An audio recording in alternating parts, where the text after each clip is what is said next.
Corona के इस वक्त में अगर सबसे ज्यादा किसी की भौहें किसी गतिविधि को लेकर तनी तो वो रही कुंभ और चुनाव। चुनाव में भी सबसे ज्यादा जिस राज्य की चर्चा रही वो रहा बंगाल। अब बंगाल के चुनावी नतीजों का इंतजार बस कुछ घंटों में खत्म होने वाला है। ऐसे में व्हील चेयर पर बैठी ममता क्या सीधे सीएम चेयर पर वापस जाकर बैठ जाएंगी या बंगाल में मोदी का जादू चलेगा, ये सवाल फिलहाल लाजमी। दीदी,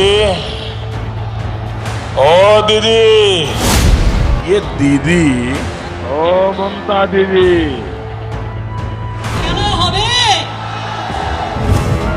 बंगाल में कल क्या होगा? कुछ इशारा एग्जिट पोल में जरूर मिल गया, लेकिन वाकई यहां की जनता ने क्या तय किया, इसका असली पता आखिरी ईवीएम के गिने जाने के बाद ही मिलेगा। इस चुनाव में किसी जख्मी शेरनी की तरह लड़ी ममता बनर्जी।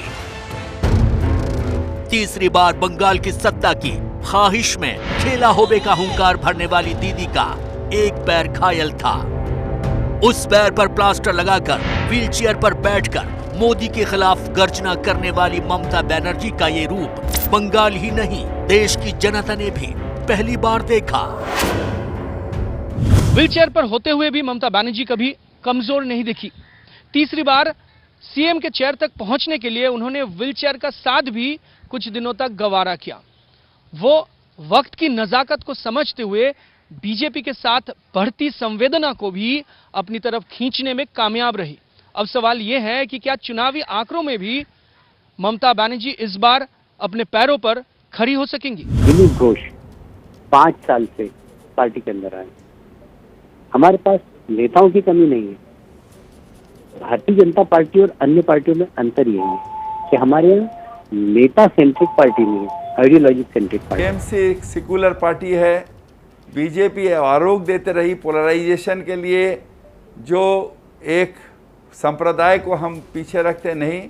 जो भी पिछड़ा हुआ है, वो चाहे वो जंगल महल का हमारे आदिवासी भाई हो, चाहे वो जो भी हो, उसको आगे बढ़ाना ये ममता बनर्जी का काम था और वही काम ममता बनर्जी ने ईमानदारी के साथ। भाजपा चुनाव जब शुरू किया था 1 महीना पहले, उस समय की सिचुएशन अब की और 2-3 महीना पहले की, जब से आपने ओपिनियन पोल शुरू किया, काफी फर्क पड़ा है। बहुत सारा इशू आ गया बीच में, लेकिन हम जिस गति से चुनाव शुरू किया था, जिस दिशा में, उसी गति और दिशा में चुनाव समाप्त भी किया है। और हमारी जो टारगेट थी उस तरफ आगे बढ़ते हुए हमने चुनाव समाप्त किया है और हमारा टारगेट जो है 200 के आसपास, वहां हम पहुंचेंगे। देश भर में 5 चुनावी राज्यों के एग्जिट पोल के नतीजों में बंगाल को लेकर ही सबसे बड़ा सवाल खड़ा हुआ। यहां दीदी का खेला होगा या मोदी का? 2 मई दीदी गई, सच होगा? इस पर एग्जिट पोल के आंकड़ों में भी सस्पेंस है। कुछ एग्जिट पोल बंगाल में ममता बनर्जी की सरकार को तय बता रहे हैं, तो कुछ एग्जिट पोल बीजेपी और टीएमसी की टक्कर को बराबरी का करार दे रहे हैं। और दोनों के आंकड़े कुछ इस तरह के हैं कि आखिरी वक्त तक सस्पेंस बरकरार रहने वाला दिखाई दे रहा है।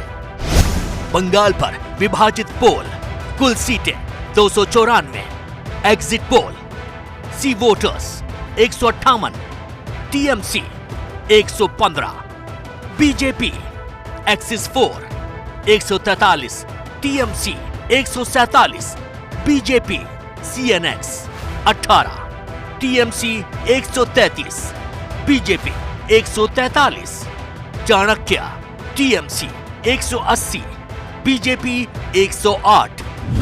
अब सवाल यह है कि आखिर बंगाल की सत्ता की सीढ़ी दीदी के लिए तीसरी बार उतनी आसान तो नहीं दिखाई दे रही। भले ही दीदी किसी घायल शेरनी की तरह लड़ती दिखाई दी, लेकिन अगर आंकड़ों की बात करें तो भले ही दीदी की सरकार बनती हुई दिखाई दे रही हो, लेकिन रुझान बता रहे हैं कि इस बार दीदी बढ़ती ताकत नहीं बल्कि घटी हुई ताकत में दिखाई देंगी। उनकी सत्ता में एक तरह से सेंध लग चुकी है और बीजेपी का ये तूफान बंगाल में फिलहाल बढ़ता ही दिखाई देने वाला दिख रहा है। एबीपी न्यूज़ आपको रखे आगे।